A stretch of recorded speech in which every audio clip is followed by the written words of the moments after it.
And with that, it's my absolute pleasure today to introduce our speaker, Etel Leit. Etel is a PhD candidate, a transformational empowerment leader, family addiction advocate, and human communication researcher. She is a professor at Sofia University and the owner of SignShine, a parenting center in Beverly Hills. Etel is a media person and a widely sought out speaker at conferences, workshops, and events worldwide. She is a mother of two amazing teens, and she served as commander in the Israeli intelligence. She received her BA in languages from the Hebrew University in Jerusalem and her master's in leadership and education from Pepperdine University, Malibu. She is currently pursuing her PhD in transformational psychology. Etel's television appearances include features at NBC, Brian Williams' Evening News, KTLA Morning Show, Fox 11, Morning News, WeTV Growing Up Hip Hop Style Channel, Tia and Tamara, and more. Her transparent therapy style, sincere compassion, direct and raw talent for inspiring those in need of clarity makes Etel an empowering leader. Leit is the author of 3 books. One of them is a 5-book series, and her third and best-selling book, UnAddicted To You, Loving Yourself Through the Darkness, is featured at Barnes & Noble. And we're so glad to have her here today to speak to all of us. So, hi everyone. My name is Etel Leit, and I'm really excited because today we are going to talk about toxic relationships. Today we are going to talk about how our life is being managed by somebody else. And we are there, many of you, myself included, I've done it myself. We stay. We know it's toxic. We know it's not good for us. And we still stay. So we are going to talk about why do we even stay? We know that it's not good. What happens to us? And the most important, I'm going to give you a few tools as time allows, how to do it differently, how to get out of it, how to really take care of myself rather than somebody else. So hello, everyone. Before we're going to start, I'm really curious to know, where are you from? So if you can put in the chat, where are you from? City, location, state. I know that She Recovers really hugs people from all over. So I see that, please, put in the chat. So a little bit about myself, and until you're going to put in the chat, where are you from? Don't be shy. As you can hear, I have a little accent. I call myself the Holy Chick. Holy Chick. I was born in Jerusalem, Israel. And I moved to the US with one suitcase when I was 22. I came to pursue, school. I went to Malibu to do my master's. And before that, I was actually, as you heard, I was a commander in the Israeli intelligence. So I know I have here you go. Oh my God, in Zoom, it's funny. I have a dimple, but I'm a little toughy. And that's how I'm really also with my clients and with my work. I'm really kind and sweet, but I know when to be tough, when to say no. And it's something that I learned, and it's called to put boundaries and how to put boundaries. And we are going to talk about it. So if you're curious about how to put boundaries, stay, and I'm going to show you. So I'm a Holy Chick. I was born in Jerusalem. I see that we have people from Canada, from Ontario. Oh my God, keep on, from Florida, keep on, because, it makes me feel excited that I'm not only talking to my people in my town, in my village, but we are carry the message to more people. Being in a toxic relationship doesn't have culture, color, age, group. From my extensive research, I learned that it can happen to anyone, including to people that are smart or educated or not educated, to people that do self-help. It does happen. So the first thing that I want to share with you, do not be embarrassed. Do not be ashamed. Do not hide it. I hid it for many, many years. Hello. Oh, Michigan, Atlanta, San Jose, California. Hello, California. I am here in Beverly Hills, and I love the California. Isn't it hot and nice? I also love traveling. This year, I'm not traveling to Israel, my hometown, because I'm really concentrated on my PhD and finishing my dissertation. Going back to the shame.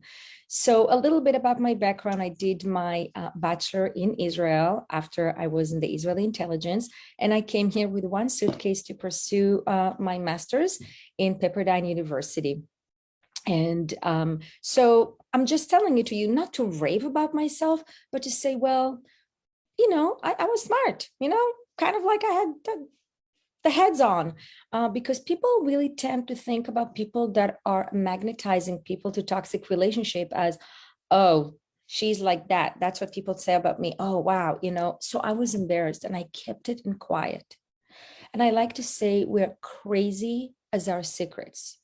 Okay. If you want to write down, have a pen and a pencil. I'm a person who does pen and pencils or notes, and I'm going to tell you a lot of like little jewels today. So we are crazy in our secrets. And that was my story, because the person who I loved so much, he had his own issues. He was an addict, but I spilled it on myself. So I kept it quiet because my behavior, my thinking, my everything changed around him. So if you ever been to next to someone, or still, it doesn't matter, that your behavior and your thinking about yourself changed because of the person, please press 2. So please press the number 2, and we're not going to call your name. You don't have to be embarrassed. If you ever felt that somebody else affected you so much that their mental health, their addiction, their whatever there was, was really impacting you, press 2. Oh my God, I see a lot of 2s, and really I have goosebumps. Press 2 if now or before being with someone totally affected you, that you felt that you being next to this person, not you. I see a lot of 2s, and my heart is really going to all of you, because I have been there and I know how it feels. I know how it feels when you love somebody so much, but inside, you know that you are in a way destroying yourself. I know how it feels when you don't know how to break it, but you know that it's not good for you. So I got married to an amazing man who is the dad of my 2 kids, and he has his own, issues. And I'm not coming to label anyone, and I'm not coming to say it's him. It was all about me, because I chose to stay. For me, I chose to stay because I have 2 kids. And little secret that I want to tell you, I chose to stay because I thought I'm going to fix him. I was sure that if I'm going to fix him, my life, actually our life, is going to be better. So again, if somebody's at a 10 law, so if somebody ever stayed with someone, in the past or now, and be honest, I'm not going to call name, I just want to see the numbers, and thought that I'm going to help the person. I'm going to make sure that this person is doing what they need to do, so we are going to be better. So put the number 3. Okay. So if you had any kind of like, wow, I'm going to change, I'm going to help them. It's not put the number 3. I'm going to help them. I'm going to take them to the doctor. I'm going to cook for them. I'm going to tell them what to do. We women, we often think that we know, put the number 3, don't be embarrassed, right? So if you ever felt that I'm going to fix, I'm going to help, I'm going to change them, I'm going to do something, put the number 3. And I see a lot of 3s. I've been there.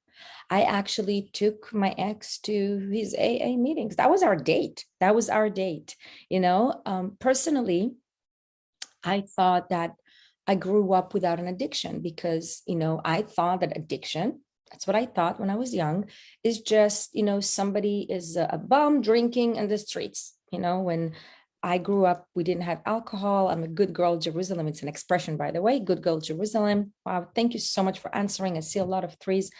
And we didn't have alcohol or drugs at home. My mom actually thinks until now that if somebody smokes marijuana, they're like, complete, like, whatever. So I didn't grow up with that, but I did grow up with some sort of codependency and addiction in my home.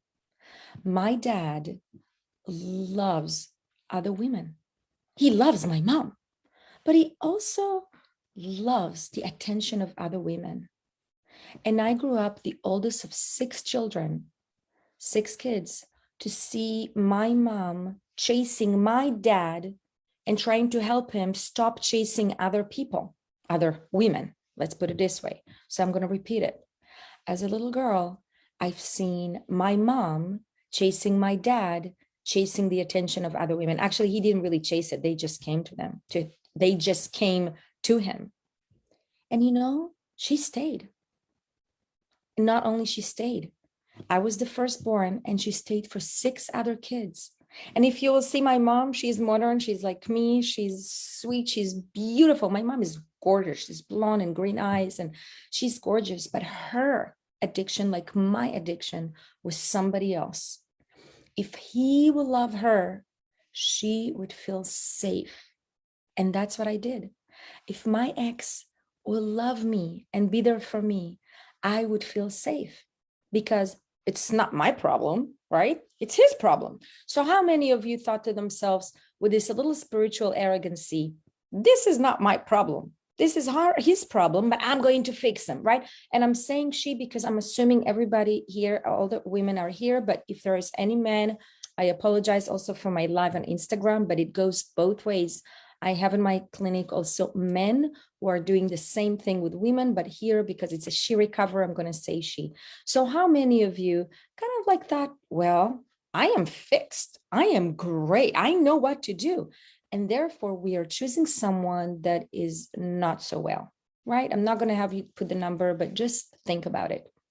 So smart that I was and strong as you can see from the outside, right? It's the outside. I chose a person to fix. And oh boy, I chased him.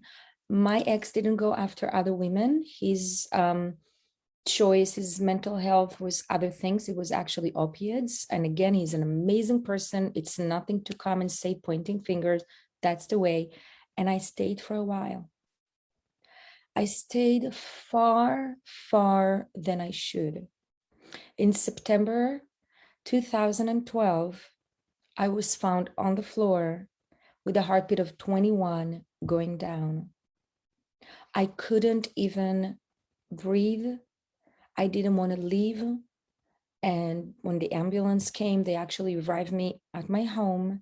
And this is where, when they took me to the hospital, the doctor opened my eyes, after the ambulance and asked me, do you play with drugs? And I was quiet. Every time I tell this story, I have goosebumps again. I wanted to scream. It's not me, it's him. But you know what I did? Let's see if you can, guess and write in the chat. What do you think that I did when he asked me, anybody that wants to write what I said to the doctor? Anybody wants to kind of like guess? I actually said nothing. I was embarrassed. I was embarrassed that I'm going through and after somebody else. So I was quiet. That was my story. I was quiet. I was ashamed. I was embarrassed. I didn't want anyone to know what I'm doing. But that was a big wake-up call. I was 3 weeks in the hospital trying to get my heart, work. In the outside, I had a bacteria that took over my heart. But inside me, I knew that somebody else's mental health is spilling on me. And this is what I see in my practice and in my research. So when you're in contact with someone that has a mental health, that struggles with addiction, struggles with his, and you stay, what happens is it spills on you. When I say it spills on you, this is serious. Mentally, financially, spiritually, and also physically. So what happens is our focus changes so much to the other person. Is he paying attention to me? Is he there for me? Am I there for him? It spills so much. Our focus is going so much to the other person that we forget about ourselves. We don't pay attention to ourselves. So many of my clients, I ask a simple thing. So what are your hobbies? And guess what are their hobbies? The person. I mean, they have hobbies, but they don't really act with the hobbies. Like my hobby is music and dancing. I love dancing. If you follow my Instagram, I highly recommend. It's hashtag Etel Leit. It's my name. You'll see me. I go dancing. I love music, but I didn't when I was with my ex, because it's like, if I go dancing, maybe he's going to drink or do something, right? So I kept my things really quietly, so to take care of him. Right? So that was my physically, it was down. I know many people that financially, they are dependent on the other person and they forget themselves. Spiritually, and then there starts the worries and the obsessions. And what am I going to do? Many of my clients go to, astrologers and coffee readers and, myself included. I used to do it. because I wanted to control the future. How many of you, please put the number 5, would love to control the future or felt that they love to control the future with the person that they're loving so much? Put 5. How many of you feel like, if I could only do that, you know, if I only can do the astrology, the coffee reader, the person to fix him, to do it? Put 5. I can tell you, I've been to so many astrologer, tarot readers, anything, because I wanted to know what's going to happen. I wanted to know if I can control it. So thank you so much for being so honest, putting the numbers. Honesty is number 1 in recovery. And we're going to move to the tools right now. Honesty, and I repeat it, is number 1 in recovery. And I'm not talking about honesty with a girlfriend when you call and you blah, blah, blah, blah, and he. That's not honesty. I call it the monkey talk. What is the monkey talk? When my clients come to me, first of all, what I hear all the time, it's the he. He did, and he, and I call it the monkey conversation. He. That's the monkey talk, right? So when they are concentrated on the he, they're not concentrated on me. When I keep on the he, I do a monkey talk. Now it's time to look at myself, me. So here we go. I have some, this is what I have in my studio. And write it down. Put down the magnifying glass and pick up the mirror. This is the mirror. So again, pick up the magnifying glass. Sorry. Put down the magnifying glass and pick up the mirror. This is my heart mirror, to remember myself that the only way to find true love is not by chasing anyone. It's not by looking at someone like with magnifying, is by finding self-love. And I know you heard it. What is it? The self-love, how many of you heard before? Please put me. Okay, please put the word me. Heard the expression self-love and thought, oh my God, because I've been there. So if you heard the expression, you have to love yourself first, and self-love, please put the me, okay? Because I heard it and I would put me big time. People told me you have to love yourself first. And I was just like, but how? How? I really love him. His love is going to be, if he loves me, then I love me. If he will pay attention to me, then I'll be. It's like it's the chasing. I'll never be pretty enough or good enough or smiley enough for him. So I really, really tried. I really tried. So here we go. The first tool is number 1 that I do is the 3 A's. Okay. The 3 A's. When people come to recover in my work and in my practice, and it's also a lot in my book. This is my book that I wrote about my story with a lot of pearls in it, and it's called UnAddicted To You, right? Because I was addicted to a person, and it's UnAddicted To You. So the first tool is the 3 A's. Many people want to go directly to the action. Okay, tell me what to do. I'm like, okay, before we go to the action, there is first the awareness. And awareness is what I just said. It's the honesty. It's the awareness that my life is becoming completely unmanageable, uncontrolled, obsessive, and gearing towards another person, which is not me. I am putting someone on the pedestal, like if he's going to change, my life is going to be better, right? This is when I'm starting the recovery. All of you that are here, this is amazing, because that's the awareness. All the answers that you gave me, that's the awareness. Oh, I get it. I'm chasing somebody that I can't change. I'm doing something that is not in my control. So please write A for the first A, right? If you think you have the awareness. So please put A if you think that you have the awareness that you cannot live like that anymore. You can't chase anymore. You can't do it anymore. Please put the letter A. You are ready to change it. You're done. You're waving the white flag. I am done. I don't want to live like that. Please put the letter A. Please put the letter A if you're like, really want to change it. I really want to change it. So that's the first A. Thank you so much for somebody that put an A. The second A is, so we first, awareness, right? Acceptance. I accept it. I'm stopping fighting it. I can't fight it anymore. I'm accepting that this is somebody else's condition. This is not mine. And the more I'm going to be with this person, the more I'm going to spill myself. Now, very important. I didn't say leave the person. Okay, this is my story. I have other people who really recover and still with the person. The point is, I'm going to stop trying to change the person. Remember, I'm going to stop doing the magnifying glass and I pick up the mirror. This is the way to recover. It's not that I have to leave the person. I have to leave the chasing. So first A, awareness. Second A, acceptance. And only the last A is action, right? Like when I started my recovery, I looked at every self-help book that you can find. And I did it. I looked and chased for, oh my God, what help book is going to help me? But you know what? That was the action. I wanted to find a recipe what to do with my relationships that took over my life before I was really aware and accepting that this is not going to work anymore.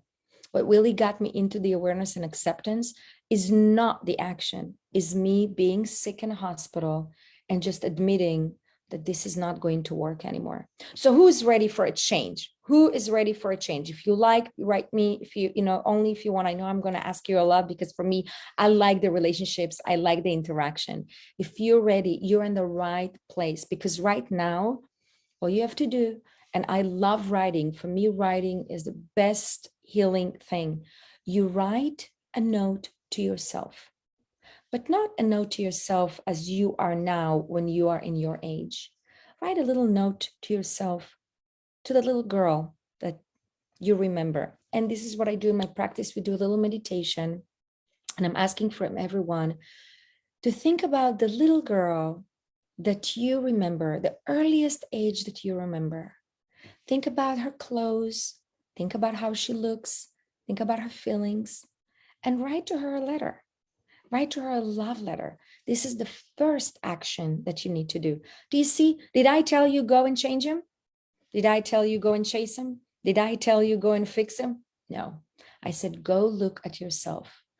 This little tiny letter that you're going to write is going to heal you so much because it's going to go to the 3 C's. By the way, for me, everything is C's. Why? I was in the Israeli intelligence, and I don't know if you know, but in the Israeli intelligence, everything is 3s. That's how we remembered, the 3 things for that, the 3 things for there. So I like to do the 3 things. So the 3 A's, we already talked about it.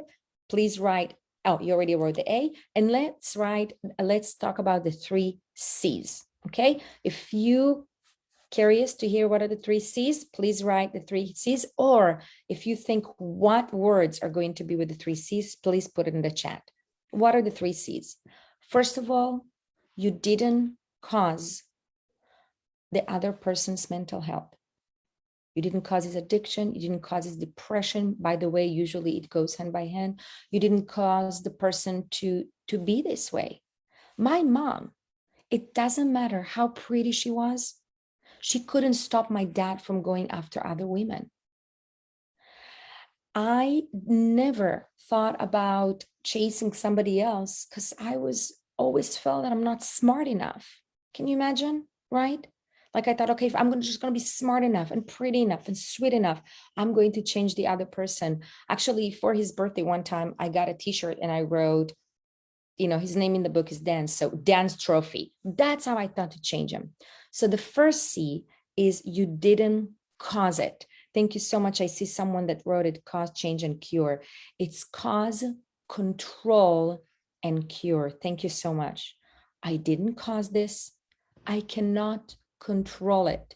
So trying to have this long conversation with a person and explain to them what you have to do and let's talk about your problem and let's help them. How many of you have done it? How many of you went to this conversation and you did it before, you answered before, try to change them? That's not going to help. And the last thing is you cannot cure them. You cannot cure another person. But if you cure yourself, it's the magic that happens. And I see it over and over with people that I work with. The more you're going to heal, it's amazing how it's going to vibrate on the person around you. The more you are going to pay attention to yourself, it's going to actually go around instead of the other way around. Their addiction, their disease is spilling on you. So are you ready for the last tool I promised I'm going to give you, is how to set healthy boundaries. Who's ready to hear how to set healthy boundaries? Please put the number 1 on the chat. Okay, if I'm going to see at least 6 ones, I'm going to give you the tool of how to set healthy boundaries. I think that you are in 6. The panelists will help me. I think so, right? How to set healthy boundaries, right? Okay, I think that we are there. Yes. Okay, give me the ones. I want to see the ones. Are we ready to hear how to set healthy boundaries? So this is what I thought boundaries are. I thought it goes like that. If you're not going to do that, I'm going to leave you, right? That's what I heard with my mom. If you're not going to leave her, and it starts with an if and then a threat. And guess what happens? It's never going to work out. Remember what I'm going to say right now. By the way, soon it's going to be on my website. We're just done recording, and the videographer and the editor and all this big team is working on it. It's going to be a workshop on my website, how to set healthy boundary. But I'm going to tell you the secret now. Before, healthy boundaries, you don't set to the other person. I know you're like, what? Again, the boundary is never to the other person. There is a way how to really set a healthy boundary. There is a process. But first, before you say it, and I always say what you mean what you say, but don't say it mean. So coming and doing to someone like with a finger, say, if, that's mean. That's not really coming from your heart. You come and you say, what is the boundary? And you have to remember, if the boundary is not going to be kept, what are you going to do? And I'm telling you, 99% of the time, at first, the boundary is not going to be kept because the person is not going to change because you threaten them, right? So what are you going to do? So coming and say, if you're not going to do it, I'm going to leave you, and you didn't mean to do that, well, that's not a boundary, right? If you're going to say, if you're going to do this action that I don't like you to do, then we're not going to go to that dinner. That's a healthy boundary if you really mean it and you're not going to go, right? I have a client who her boyfriend, and by the way, being with someone with mental health, it doesn't mean only a husband or, I've seen all over. It can be your child, it could be a parent, it could be a boyfriend, it can be a fiance, it can be a boss, it could be an employee. The relationship in toxic relationship are so big, but I know because of my experience, mostly it's romantic relationship. So I have a client who, her loved one, that's what I like to call it, her loved one loves to drink, and it really bothers her. So she used to tell him, if you're going to drink one more time, I'm going to leave you. Did she leave him? Nope. Did he keep drinking next to her? Yes. So her boundary cannot be if you ever drink. He can do whatever he wants, right? What really upset her is that when he changed his behavior drinking next to her, so we worked on, oh, okay, you don't like him to drink next to you, then what you're going to do? And she said, well, even if we're in the middle of the date, I'm just going to leave. And I said, are you ready really to do it? And at first she didn't. So we kept it. I asked her not to say this boundary. And then when she was ready, she actually said it. And guess what? She left. It wasn't easy. He was throwing a tantrum. He called her names, but she was working with me and we kept it strong. And it happened again. He was throwing tantrums and he didn't like it. And again, and guess what? Today, he just doesn't drink next to her. So what happened? I was setting healthy boundary out of love and not out of threatening, right? And there is much more about it. If you're curious, again, go to my website. I think it's going to be ready in 2 weeks, and get the tools of exactly how to do it. But for me, setting healthy boundaries is one amazing thing in start loving yourself. Another tool is people pleasing, but I'm not going to talk about it right now because I think that our time is, almost over, and I want to answer all of your questions. That's what I'm really excited about, answering the questions. And thank you for staying. And here we go. If you have any questions, I think that Kelly's taking over. I don't know how it's going to go here. And yes, we are ready. Thank you so much. That was awesome. Really appreciate it. I'm just going to spotlight myself and join you. And we will get to the questions. There we are. Yes, and if anyone hasn't asked, we can use the Q&A feature inside the webinar or just in the comment section on Facebook. Please add your question and we'll get them answered. Awesome. So let's start. I'm going to say to my Instagram. So we are on Zoom and I'm going to repeat the question out loud so you can hear it as well because you can see Kelly, but Kelly is right here in front of me. Yes. Our first question is, was there a specific moment or feeling where you chose to pursue recovery for yourself? What was the first step you took to begin your own path of recovery? Okay, so was it a moment that I felt that I need a recover to myself? And what was the first step? That was the question, right? So as I said, when I was in a hospital recovering from really, my heart stopped beating, literally my bacteria take over my heart and my heart couldn't go over 35. I don't know if you've ever been God forbid, in a hospital, but there is a beeping if your heartbeat goes under 50 and they couldn't do it. But still, it wasn't a real thing. I didn't get the message. I came back home. Every time I have these goosebumps and I just didn't want to break my family. I have 2 kids. I didn't want to do it. And I kept thinking that maybe it's going to change. A year later, I was driving here in Brentwood. There is a veteran cemetery in the middle of the city. I remember I was driving and I felt terrible that day. I don't know. We had an argument, by the way. We never fought next to the kids. I kept it really quiet. And I drove and I asked myself, it was like this big aha moment. I call it, the rock bottom. Was a big aha moment. And I asked myself, Etel, do you want to die like that? It was just like, do you want to die? And I knew the answer is no. I really wanted to live my own life. I didn't live my own life. I lived his life. Whatever he did, that was when he was happy, I was happy. He was sad, I was sad. So this moment, I knew that I need to do something and call for help and do something else rather than complaining into myself and being in shame. Thank you for asking. Wonderful. Awesome. Okay, so our next question is, I find this presentation so helpful because the thing that prevents me from recovering out loud more about my co-addiction is the shame associated with the porn addiction my father and all previous partners had. In an effort to protect them and their privacy, I keep quiet, but it is a part of my story. How do you navigate the opinions and feelings of your family when recovering out loud and teaching this work? Right. So whoever asked this question, thank you so much. This is a great question. It's about coming from a family that is toxic, right? Oftentimes, I'm not saying all, but oftentimes people who are in codependent relationship or find themselves in a toxic relationship actually experience it without even knowing in their core family. And I want to explain why, and I think that will shine light. So subconsciously, it's not something that we are going with it. We're doing it subconsciously. If I choose a person that almost have the same issues like my parents, and it could be a mom or a dad, one of them, and I will fix them, it's almost like I fix my childhood. And this is how I soothe myself. This is a big thing that I say to my client. Nobody taught us how to soothe ourselves. No one.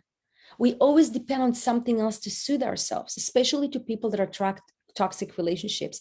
So when you understand that your soothing, your self-soothing comes from, okay, I'm going to fix someone, and this is, I'm going to soothe my childhood. This is the beginning of healing. And that's how I deal, and that's how I explain it. And it's like my clients say, oh my God, I received an email from my client yesterday. Nobody taught us how to soothe ourselves. This is the biggest shit ever. Some of my friends, but that's a quote from what you wrote to me. Yes, thank you for asking. Next question. And again, Instagrammers, I know it's a little quiet there, but I'm being asked a question. I'm going to repeat it, and then we are going to answer it. And just as a second part to that question that we just went through, I think the person was also wondering how you talk about your own family and their past and your ex-husband, I think you said, yes, and if that affects your work at all. Right. If it affects my work as a therapist or as a coach, or yeah, just how do you like recover out loud and tell these amazing yes, stories that might be crossing a line of privacy with somebody else? Got it. Okay, so privacy. So this is my book. I actually want to share how I wrote it. I wrote it when I got divorced. I call it the Kardashian divorce. It was terrible. We were in court for a long time. The book also addresses that, hurting the kids. It's also talk about, my, Israeli intelligence, about my parents, but I hid it for 2 years. And I wrote it every night. When I came back from court, I was crying. I was literally 94 pounds. I'm little, you can see it, but I'm 5'1". And I was losing myself to the fear and the anxiety, but I wrote. That was my, outlet, but I hid it. I didn't dare even to take it out. I did, I'm the owner of SignShine. I deal with parents and children. And that was a secret. And one day I knew, and I'll tell you why, that if I'm not going to say it myself, you don't have to do it, right? If I'm not going to share it with others, I'm missing the point. The first person who I called after wasn't actually a friend when I understood that I wanted a divorce. It wasn't a friend. It was actually an amazing colleague who we do TV together. And I knew that she just got divorced. So I called her and I told her the secret, that that's what I want. And I don't know, I just trusted her. She wasn't a friend. And she told me, listen, Etel, I'm going to do with you what somebody did with me. You are going to hold somebody else's hand one day, and I'm going to do it with you, and you have to pass the torch. And that's what I did. I actually helped somebody else, and now I actually volunteer with, not only at my work, I volunteer with 4 women, plus I volunteer in women's jail. Because of COVID, I haven't gone for a long time, but I go every 3 months and I talk to the women. So for me, that's personally from me, it's a mission to help other women, because look, I mean, we have 40 women here who can listen to this message and make their life better. So the shaming got better, less. And especially, I know that some of you ask about the children, which is my family or my siblings or my mom. I just talk to them about it. Not from a place of shame him, he's a bad guy. You heard me, he's an amazing guy. But he struggles, and I struggle too. It's my recovery. So the more you're going to go down from the shaming into the self-love, it's going to be easier. And really, you don't have to announce it. All you have to do, and that's what I believe, that this is the beginning of real recovery, is help one person. The minute that you stop concentrating on you and help even one person, this is when the real healing is going to start. Thank you so much for asking. Another question, and again, Instagrammers, we're going to have another question. Wonderful. Thank you so much. One person asked, do you attend any type of peer-to-peer recovery support program to heal? Yes, thank you for asking. So I don't know if if you know, I go to Al-Anon. It's also in my book, How I Discovered Al-Anon. My first meeting was actually, he went to rehab, it's in the book, and I was at home feeling so sorry for myself. I was like, misery me, he's in rehab, he's having fun. And the therapist back then said, you're sick too, find Al-Anon. I was like, okay, I'm going to find Al-Anon. I'm going to go to this, whatever it is. I'm going to fix myself. I'm going to come back.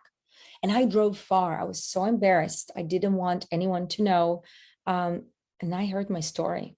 So I'm 14 years in Al-Anon, just to be clear about it. And also my research is about positive psychology, and a new tool that I really try to bring out to the world. And I'm testing it on people in Al-Anon, because I think this is the people that are really freely, kind of like, not all, but freely talking about it, how to, be chasing somebody else, right? So yes, I am in Al-Anon, but my work is not only 12-step. I talk about it like, I have my universe. I talk in the book about universe, but I believe that for me, the most important thing, I put a person, a breathing person, as my own, higher power. I call it universe, divine, but now I know it's coming from me, and that's the big change. Yes. Wonderful. Thanks for sharing that. Yes. And Instagrammers, we have another question. Yes. So our next question is, as a child, I did not have access to these wonderful ideas.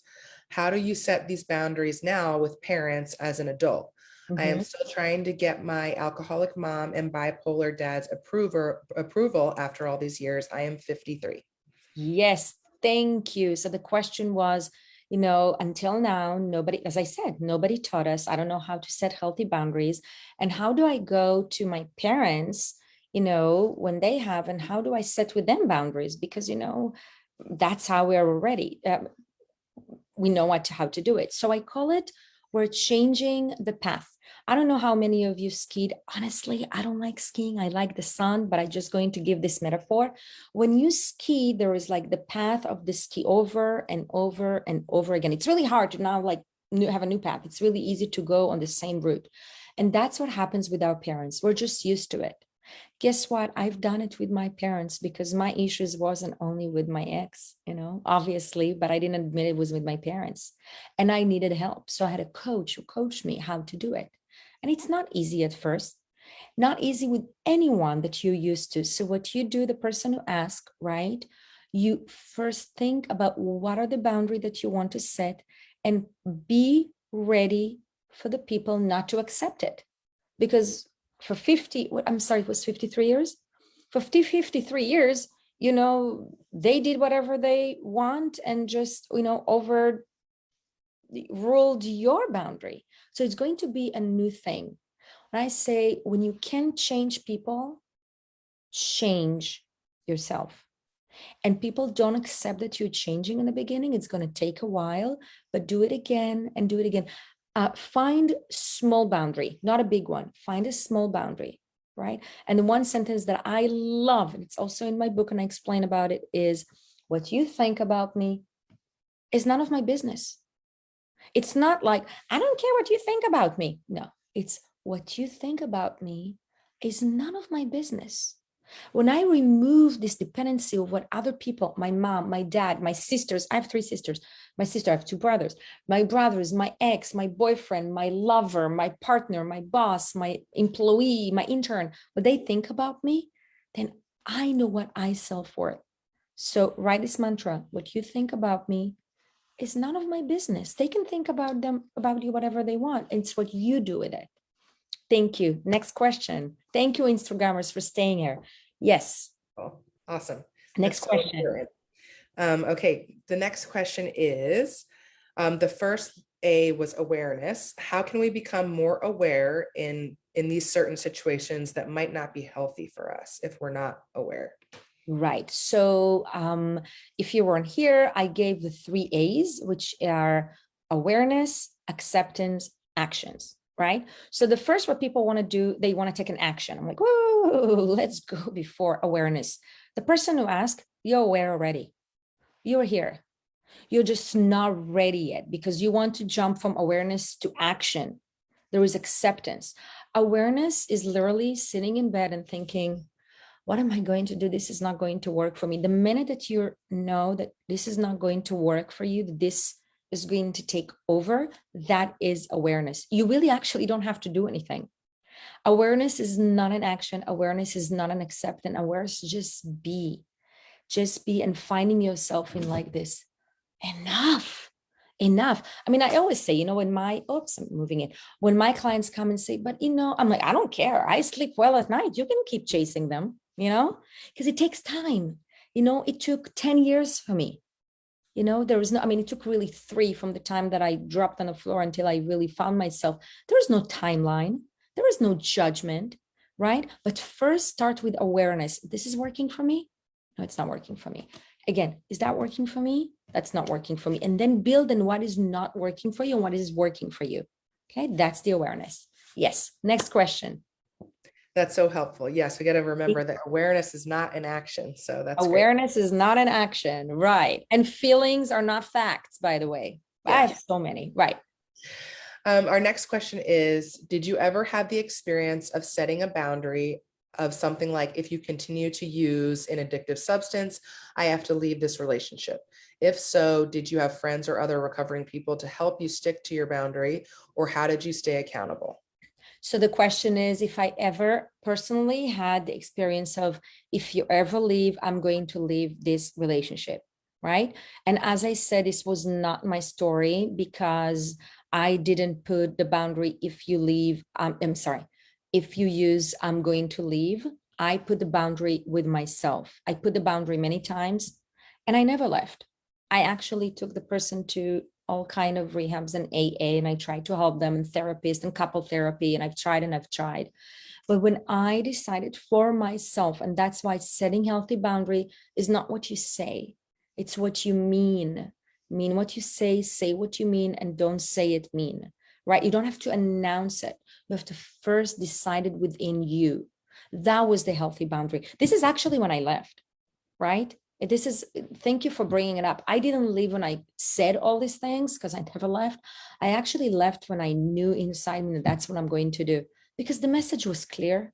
I've said it so many times. So one more time, I'm going to say it. Is that going to help? I don't think so, but I just did it. And again, it's really important for me. My messages you don't have to leave. You can say.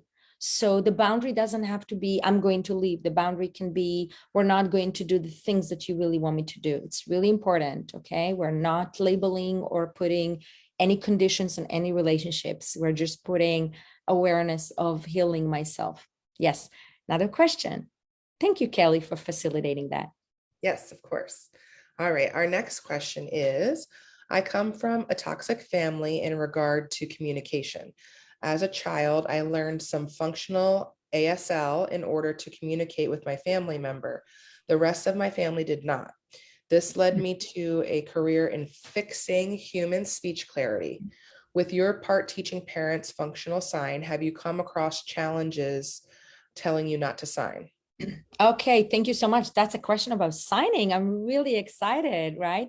So as I said, I'm really a communication and relationship expert and coach, soon a doctor. I'm really excited. I believe that healthy communication, look at us. We're all adults here. If healthy communication would be taught at early age, and that's what I'm doing with all the parents for 18 years, that's a miracle. So what happens is a baby's born and they don't have the tools to speak, right? It doesn't have to do with IQ. It doesn't have to do with feeling or cognitive. It just have to do with muscles of the mouth. That's it. And when I teach how to sign ASL, right? I just put a reel today about the simple sign. Kids are already talking in toddlerhood, the sign for wait. Just a sign for wait, because what happens is when a mom is on the phone or a dad is doing something, the toddler immediately wants attention. They're like, okay, mommy, daddy, look at me. So they're like, and then the dad or the mom are kind of like ignoring them. So the sign wait is showing the child, oh, I was looking at you. I pay attention to you. This is self-soothing, because what happened to the toddler, it's not that they want now to say something. They want to soothe themselves because the parents is not engaging. And when I sign wait, when I talk on the phone, let's say, the child is self-soothed. Oh, I was paid attention. Like, I know they looked at me. And then right after I know I hang up the phone, I say, okay, sweetheart, what did you want? That's creating a relationship, right? That's creating really great already base to, oh, I'm looking at you. All people want is one. And I'm going to teach you a sign. Put your thumbs inside.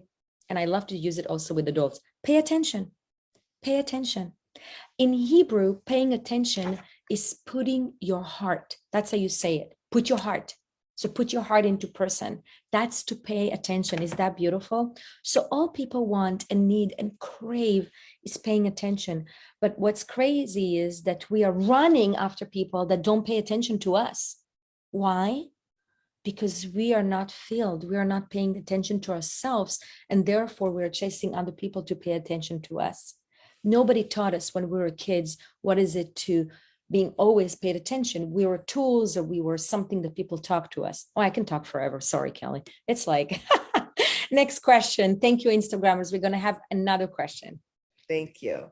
That was great. And I love that we're learning some of the different languages that you speak.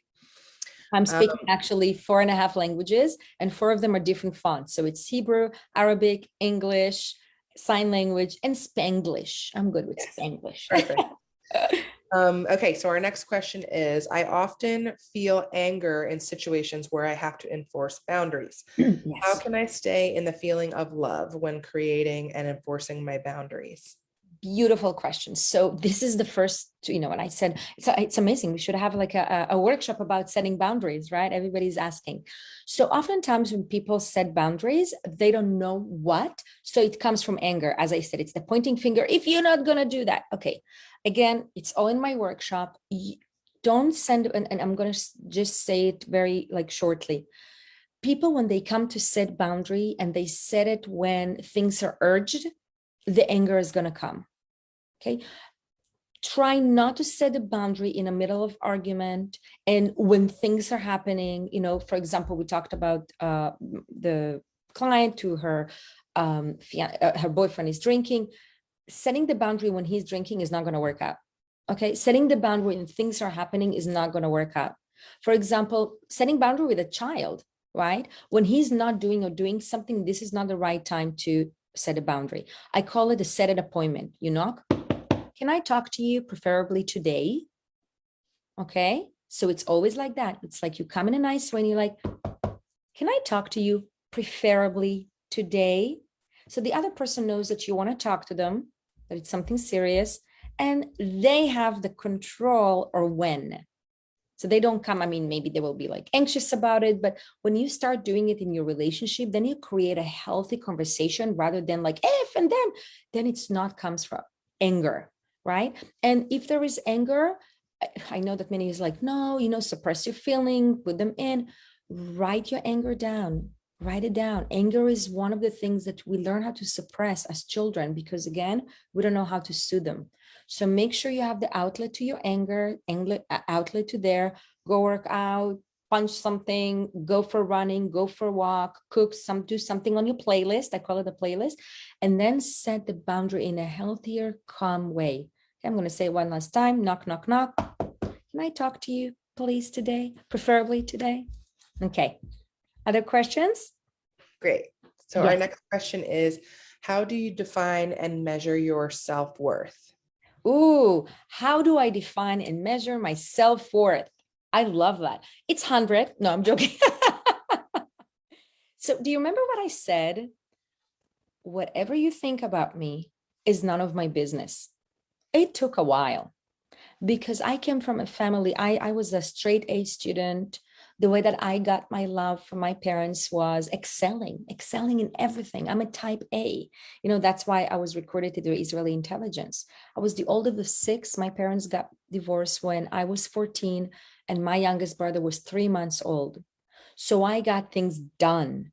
Beautiful. I mean, I know that many of you, I would ask even to put like the number 6. If you are type A, if you know how to get things done, if you know how to do it, please put the number 6. I'm just curious. I'm sure there are many of us women here know how to take care of business, right? So put the number 6 if you really know how to take care of business, if you're type A. And that's how I got my love. So I wanted always to be better so people would love me, right? And my self-worth started when I said, what you think about me is none of my business. And I actually have an amazing story in this book with my first boyfriend after my divorce. My ex called me names, and he heard it and he's like, is he calling you names? And I said, yeah, and I was quiet. I was so timid. I didn't want to say anything. And my boyfriend said, put it on mute. He was kind of like a man, like, put it on mute. I'm like, okay. And he said, now you tell him. He said, you're crazy. He said, tell him you're crazy. And I said, what? And he said, yeah, tell him that you're crazy. And now he has to be careful. So I unmuted and I said, you know what? I am crazy. And from now on, you're going to be, be careful. That's what I actually, you see, I can't even and that's what I said. But this put my self-worth so much because so what? I tell all of my kids when they used to be young, they're like, oh my God, she called me name. And I said, you cucumber. And they're like, what? I'm like, you cucumber. They're like, Mom. I'm like, if I'll say you're a cucumber, are you a cucumber? No, but when somebody else that we love and chase call us names, we have this urge to unprove it. They tell us, oh, you're crazy, you're hysterical, you're this. We're like, no, I'm going to show them that I'm not, right? So just move that, and you see the self-worth is coming from you. And the most important thing, invest in your playlist. When you work with me, we have a playlist and we invest in it, not playlist only music. Like, what do you like to play with? Yes. Wonderful. Awesome. There was one question in the chat. Someone said, yes, boundaries. After taking care of my needs, how do you transition from the state of not being attended to appreciating the sensation of self-soothing? Okay, so repeat it again. I'm not really clear about the question. So after you're enforcing boundaries and taking care of your own needs, how do you transition from the previous state of not being attended to or someone not taking care of your own needs to then self-soothing and appreciating that sensation of self-soothing? Right. And I think that I just answered it because self-soothing cannot come from the outside. because exactly like my drug was, a man that will take care of me, will tell me that I'm pretty, right? That's the self-soothing. My self-soothing was my mom tells me, oh, your report card is so boring. That's what she said. Your report card is so boring. And then she went to my sister, she got all D's and F. And that's my self-soothing. But today I know that my self-soothing comes differently. It doesn't come from another thing. Many people do self-soothing by, I used to do it by cleaning, by working, by, I don't know, getting likes on Instagram. Self-soothing always comes from within. And the more healthy, quiet boundaries you will put, right, the more self-soothing and self-worth is going to happen. So it's not really like a timeline. I can't put a timeline and say now, right? It's all the process. And the most important thing is be accountable to something. All the things that I gave you right now, if you try to do it by yourself, good luck. I'm just going to say it aloud. We are humans. I always say we are not pandas. Pandas are soulless. I don't know if you know that. I love pandas. It's one of my favorite animals in the world. And when I went to San Diego Zoo one day, I love, when I see the zookeepers, oh God, I have all these questions. I'm the question girl. And he told me actually that pandas, they live on a bamboo all their lives. And then when the female wants to mate, she mates. She get pregnant, she gives, she deliver the baby. And then when the baby is 1 year old, approximately, she let the baby go. And again, they're soulless. So they live themselves.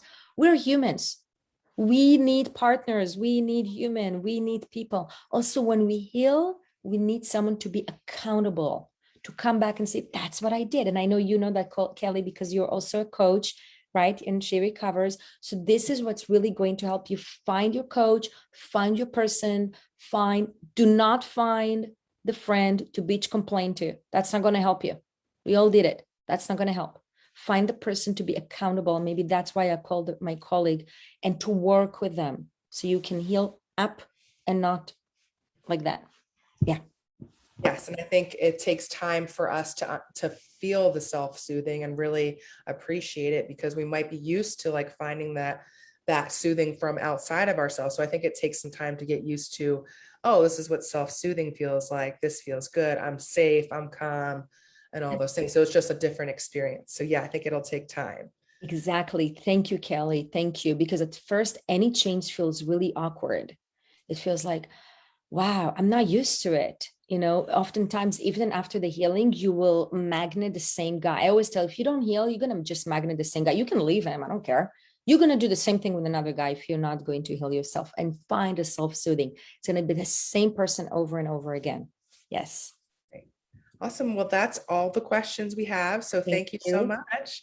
Really appreciate it. Thank you, Etel, for your heart and your experience and your presentation. And thank you to everyone who makes this series possible and everyone who came today. And I just want to say one thing, Kelly, because I do it with every podcast that I have and every interview that I have. I told you, I do believe in giving back. For me, my life without giving back, I just, not write this book. So whoever is here and still want 20 minutes from me, it's free, right? If you have Instagram, go to my Instagram. I know that you have Facebook or Instagram or whatever. It's Etel Leit. Go look at my name.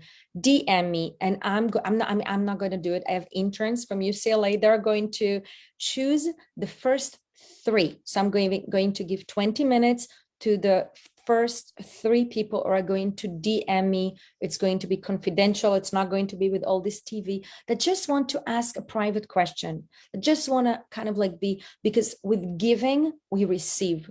There's no receiving without giving. So 3 people who will DM me from Facebook or Instagram, or you can find me at love@etelleit.com. We're going to choose 3 people for 20 minutes for free time with me. Awesome. Thank you so much. And thank you to everyone who came and held space today and asked these amazing questions. We truly are stronger together. Just a little note that we will be paused for Mental Health Monday for the rest of this summer.